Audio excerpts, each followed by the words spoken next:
Mayoral Memo with Matthew Dickerson from Dubbo Regional Council.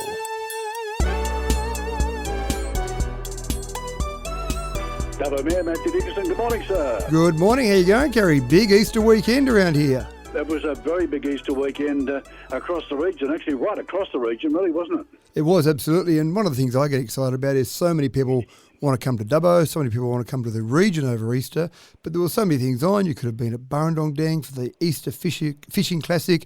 There was a golf tournament on. I was down at Stewarttown for the Man from Ironbark Festival. Great to see so many people down there. There was drag racing on. There was a show and shine on. The Morris Park Speedway, I went out and watched a bit of that with a couple of my kids. So there were just so many things on. It was hard to find out or hard to narrow down what you wanted to go to.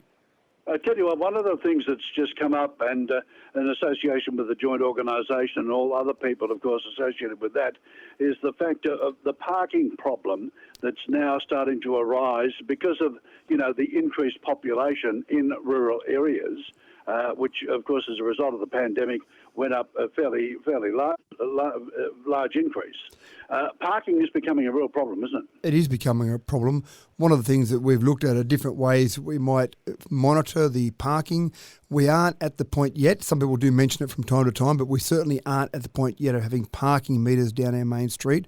But we certainly are focused on making sure we get people to turn over those car parking spots on a regular basis. So how we monitor that, and we've looked at some electronic forms, we've trialled some electronic forms of monitoring some of those car parking spots to make sure if it's a 1 hour car parking spot, we're rolling those car parks over. But it's a good sign, and we might even see some multi-storey car parks in the downtown of Dubbo maybe in the next 5 years or so.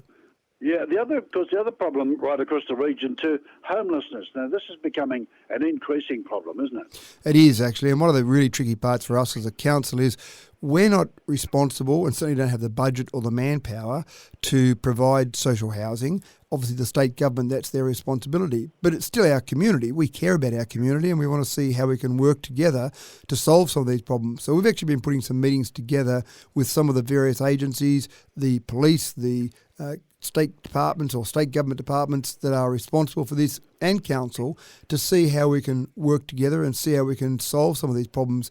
Some of the private organisations that provide some short-term housing, short-term accommodation for people in emergency situations, maybe with domestic violence, for example. We've worked with some of those as well. But it is a problem, and we want to see the value of housing increase. We want to see people getting better money out of their investment, but at the same time, we want to make sure housing's affordable. So it is a real challenge for us. Yeah, and of course, a lot of this is caused by the influx of workers. If you attract businesses to your area, you need workers. Therefore, more people are attracted to the area, aren't they?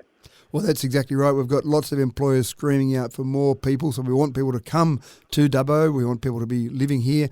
We've also got a short-term worker accommodation problem. We've got we had a report go through council recently, we've got approximately 6,000 people, Kerry, that will be living in this region over the next 5 to 10 years for all the construction projects that are going to be occurring.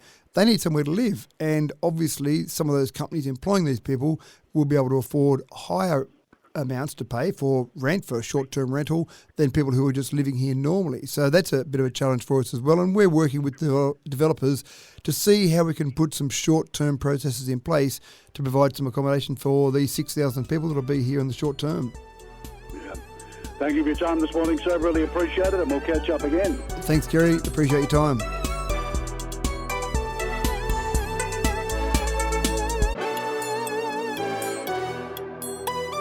Mayoral Memo with Matthew Dickerson from Dubbo Regional Council.